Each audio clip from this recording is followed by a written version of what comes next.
欢迎各位再次回到我们的频道系列之美西之旅旅游视频第5集，洛杉矶的迪士尼乐园。在上一期的视频中，我们游玩了好莱坞环球影城的所有项目，并且以第一视角体验，并且评价了包括上下园区所有的内容，包括灯光秀、水世界秀、Studio Tour 以及已经绝版了的特效秀和所有的游乐项目。错过了的朋友们，记得回看上一期的视频。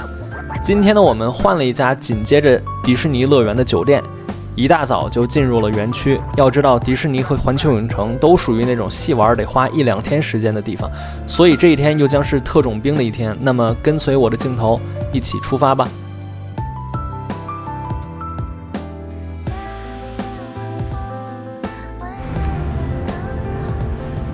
Hello， 大家好，现在是我们早上的8点10分了。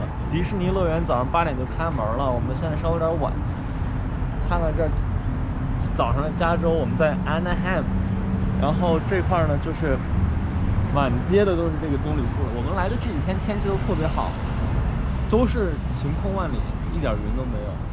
然后今天的计划呢，是因为迪士尼乐园呢，它是分2部分，一个是给小孩玩的那种儿童区域观光的，另一部分是 Adventure Park， 就是坐过山车的。我们都买了，并且买了 Genie Plus。Genie Plus 就是相当于 Universal 的一个特快票。然后，但是这个特快票呢，又跟别的游乐园不一样，就是你拿一张票就可以直接走特快通道的。它是每一个景点都要在 App 上先预约，约好了到你时间的地点之后，你才能过去。那么开始之前呢，我还是想给大家简单讲一下这个迪士尼乐园的地图上面的位置，因为我们毕竟还是一个攻略向的博主。那么可以看到，它其实这个迪士尼乐园的位置是在 Orange County， 就是城县的位置，它距离洛杉矶的这个主市区还是有相当一段的距离，开车大概也得差不多1个小时，如果是堵车的话。所以如果大家平时就是去洛杉矶旅游的话，比如说我们常见的几个景点，包括天文台、一些 Getty Center， 然后这些地方，还有这个圣莫妮卡海滩的话，就是大家可能会选择住在洛杉矶的市区里。那么如果来迪士尼乐园的话，我们不难发现这个位置附近它是其实遍布着很多很多的酒店，我们可以选择住在迪士尼的旁边，就是在洛杉矶住1天，在这儿再住1天，如果来这儿玩的话。好，我们可以看到迪士尼乐园分这个南北2个部分，我们的入口处应该是在这个位置，从这儿进来。然后呢，迪士尼的北边就是我刚刚说的这个圈呢，就是偏小孩玩的一个偏主题公园的一些地方。然后这边的话呢，其实也是主题公园，但是它就是更像过山车一些。然后他们2个分开来卖票。我们从中间这个位置进去之后，我们就要开始这里我们的这个行程。可以看到迪士尼光是北半部分就已经这么大了，基本上走1天很难仔细覆盖完全部的项目。中间的这个主干道往前看就是沃尔特迪士尼老爷子和米老鼠的雕像，正中心就是迪士尼城堡。然后呢，前后左右4个方向都是不同主题的园区，也有很多的项目。比如说左上角是新开发的星球大战园区，最上方黄色的地方呢是米老鼠园区，最后就是环绕整个园区呢是有一个免费的小火车覆盖的，可以选择在4周的任何位置上车观光，并且快速穿越到下一个片区。南边的 California Adventure 地图长这样，那个的话我们之后再说。打车从酒店出发去迪士尼啦！马上有请我的好友 Jim 来为大家讲解一下流程。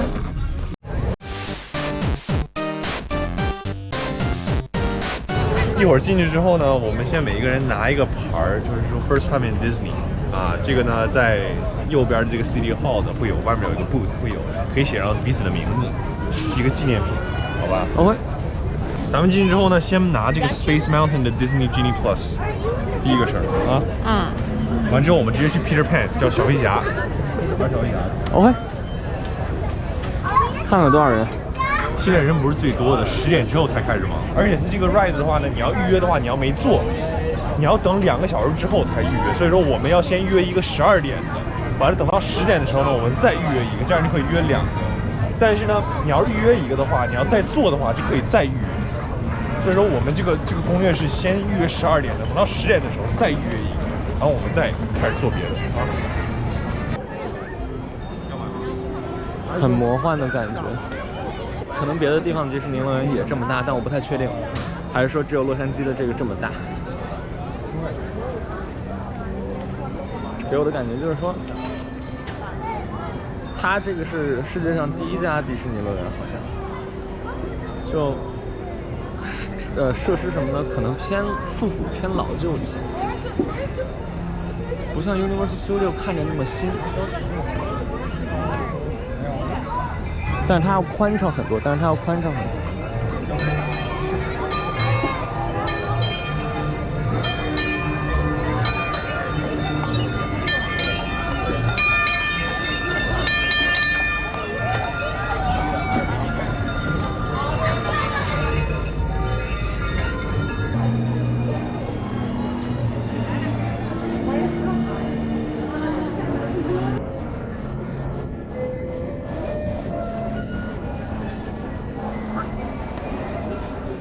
这个跟 Universal Studios 很大的一个不同就是，它两边的这个街道，对这些店铺是真实可以进去买参观的一些店，他们全是商店，全在卖东西，都是可以推门就进去的。但是，Universal Studios 的，就比如说霍格沃兹城堡的，就是魔法世界那块儿，他们的建筑物呢，就是一些装饰品。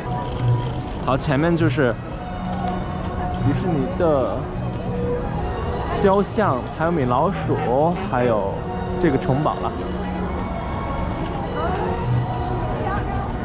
终于打卡迪士尼城堡啦！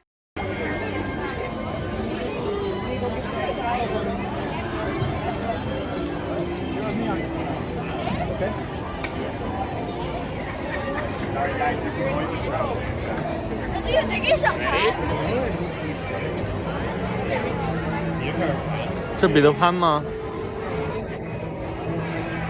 这个是 Fantasyland 最火的一个 ride， 就在这儿，不用 Genie Plus 的。这两个玩完之后呢，咱们再去我们刚才预约的那个 Space Mountain。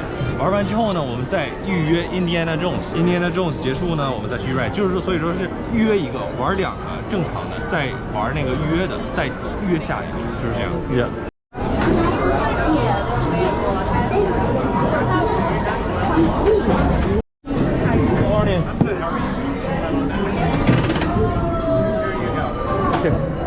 跟着小飞侠起飞啦！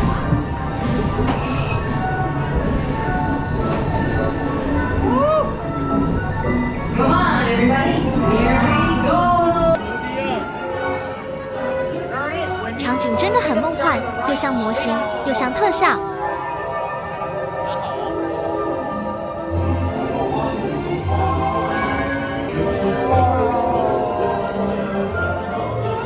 就像虚实结合的一种投影技术。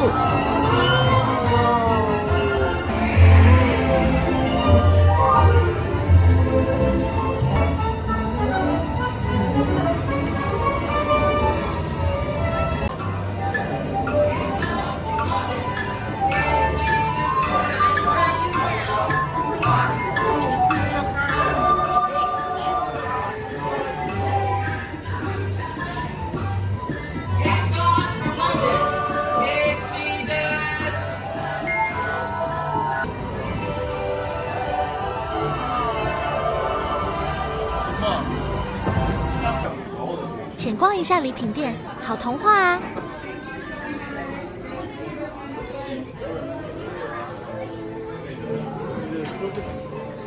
是那个野兽，你要看多少钱？你看看，350美元的公主小裙子，但是质量和做工真的没得说。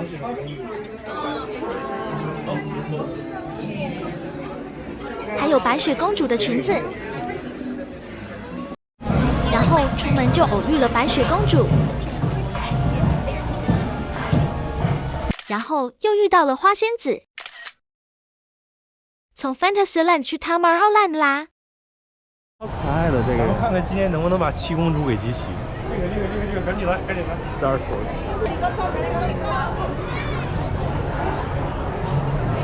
15分钟。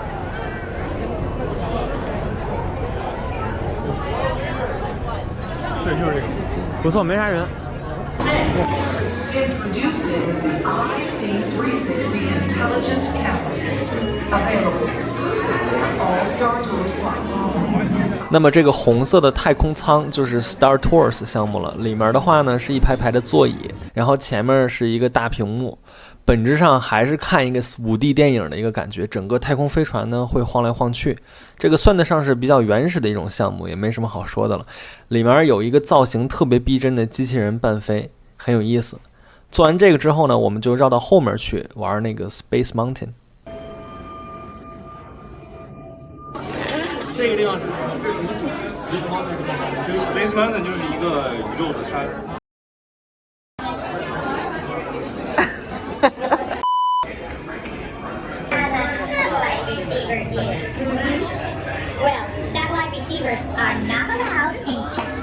和环球影城一样，迪士尼呢在排队过程中所设置的这些小场景、小角色都非常精致可爱。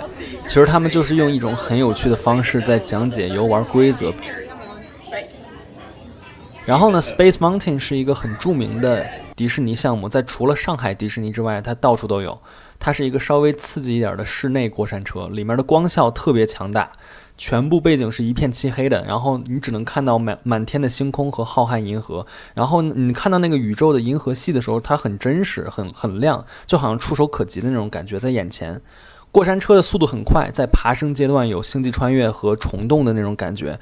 但是说实话，能感觉得到这个过山车里面的场景风格整体还是能看出来它的成立时间是有年代感的，比如说特效、光效和隧道这些还是有一点过时了的感觉。查了一下，竟然是1977年推出的项目。我知道它老，但是没想到这么老，很难想象到50年前的小孩第一次坐这个过山车的时候是什么样的一种体验。那基本上就是能感受到穿越时空和宇宙的感觉，真的不得不佩服。那么简单逛了一下这个小商店，它这里面的几款头饰还挺有意思的，试戴了一下。好，那么我们简单在园区呢又买了一份小汉堡，吃完饭之后呢，直接走向西南方向的 Adventureland。这里面有一个项目做的特别大，是一个热带丛林探险的一个项目，那么我们去看看吧。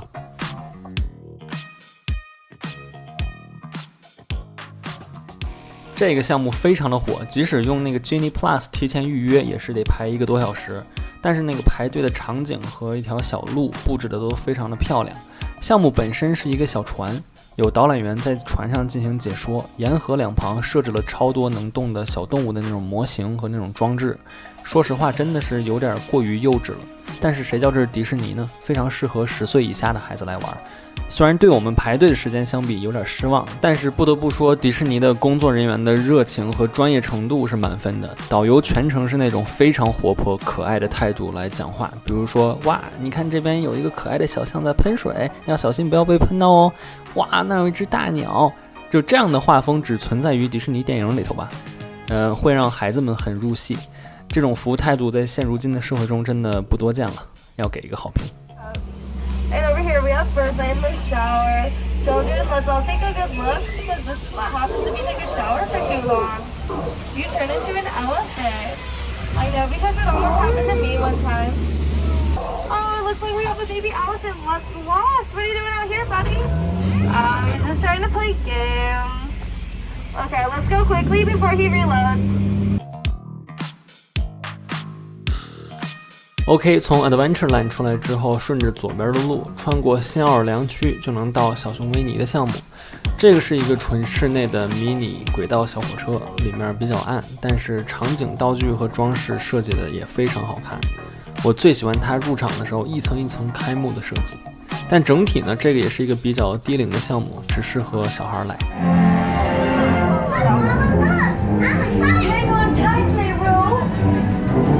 Happy Wednesday! Help! Please! We'll save you, Piglet! Your eyes will see them multiply.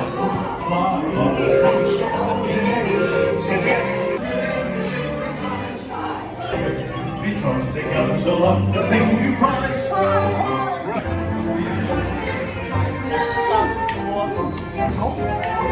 What a wonderful dream!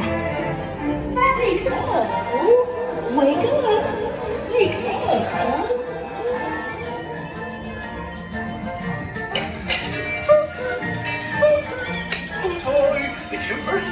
It's time for your party. Hooray! Happy birthday! Happy birthday! These are all for you, Pooh Bear. Look at all those presents. If you don't like my present, I'll take it back. Cherries just love giving presents. Wasn't her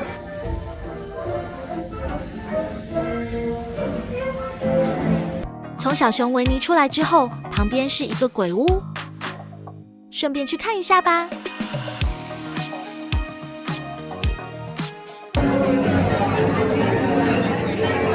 Jeff Skellington came here from Halloween Town.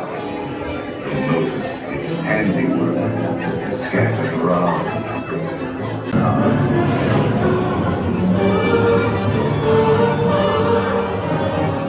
这个鬼影好真实，怎么做到的？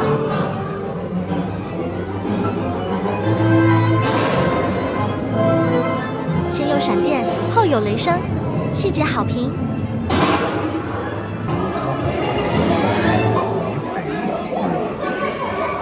Happy holidays, everyone! Jordan, come on, don't be shy. It's Christmas! 连鬼都是圣诞主题的。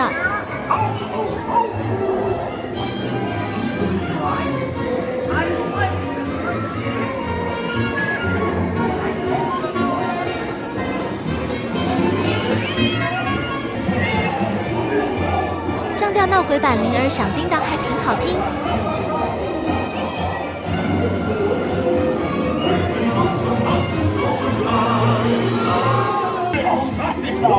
这个鬼屋感觉还挺值得来的，尤其是圣诞节的气氛完全就拉满了，然后能感觉得出来，跟平时的时候肯定是不一样的。好评。OK， 从这个鬼屋出来之后呢，我们要路过这个还是新奥尔良街区，可以看到这个街区的话，两边的建筑真的是太漂亮了，并且不得不提，跟视频开头所说的一样，这边两边的这个店铺真的是店铺，是可以进去逛的，不像。 那个环球影城就是完全是进不去的，是纯装饰，这些都是店铺。然后我们要去下一个景点了，就是加勒比海盗。我们现在在排队，这个是加勒比海盗。其实我们不太知道它具体的原文内容是什么，现在已经是下午的1点半了。我们买的票包括了迪士尼游乐园的2个票，一个是主题公园，另一个就是游乐场。我们到现在还没有机会去游乐场，觉得有点。 自不量力了，有点太累了，并且你是提前预约了以后呢，你每次只能预约一个东西，就挺不人性化的，每次要等，我们已经排了好几个40-50分钟的队了，并且迪士尼乐园太大了，要走很多路，然后它里面的这些游玩的项目呢，都是偏小孩化的，非常的幼稚，然后，但是不得不说制作的很精良。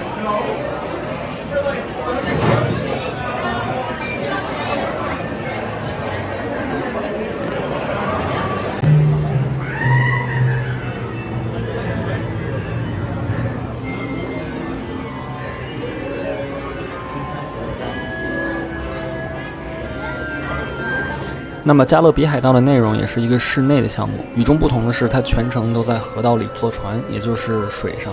然后两边呢都是各种电影里的场景复原，有电影人物、道具，各种东西。可以看到这些人物的模型制作的都非常精良，栩栩如生，尤其是面部就跟真人一样，不知道是怎么做的，像是模型外面又打了一层3D 投影的那种感觉，就这种光效，非常非常的真实。 Everyone in England!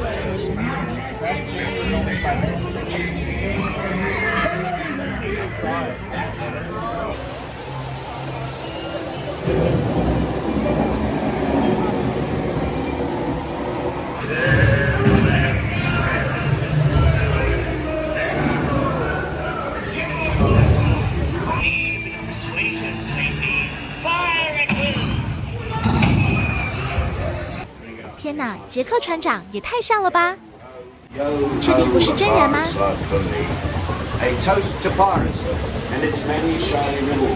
看完杰克船长之后，我们回到了右上角的 Fantasyland。我们现在在这叫什么小小大世界还是什么？排好队，排了30多分钟的队。然后我们现在到这个船这儿，这还是一个水上的项目。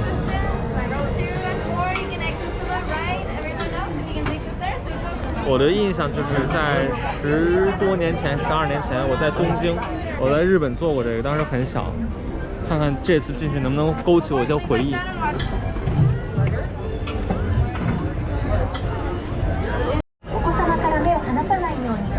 不是怎么刚提完日本日语就来了，这也太巧了。没人空车吗？这是？我手机在你那儿吗？在。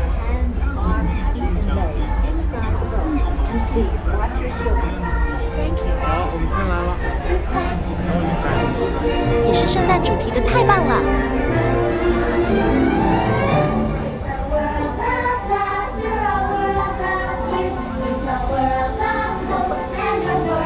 前面的老哥都开始律动了，看来真的是歌青回了。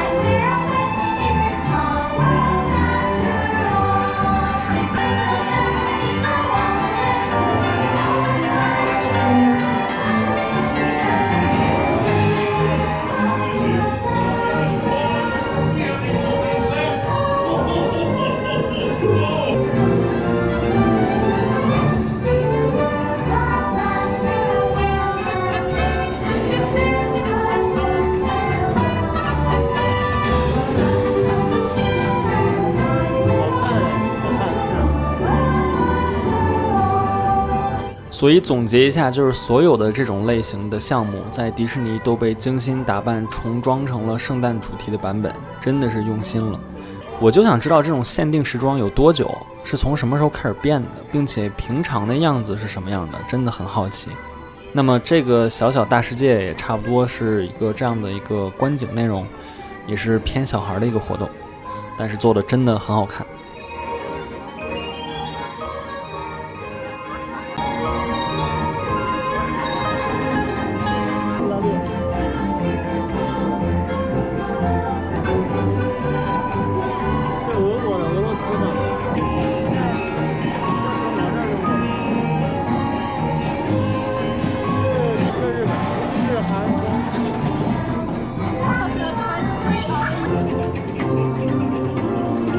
好了，那么到目前为止，我们也是逛了迪士尼乐园的一半的一半。由于内容过多，所以这一天的 vlog 也要分成上下2期来做。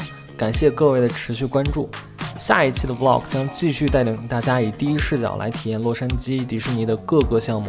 在剩下的半天时间里面，我们去了最新建成的星球大战园区，体验了绝地武士迎接的巨大场景，以及无与伦比的星战项目，要到了米奇和米妮的亲笔签名，观看了迪士尼城堡的经典烟火秀，以及浅浅逛了一下下半园区的游乐设施，看到了汽车总动员的复原小镇。这内容实在是太多了，而篇幅有限，我们下期节目细说，拜拜。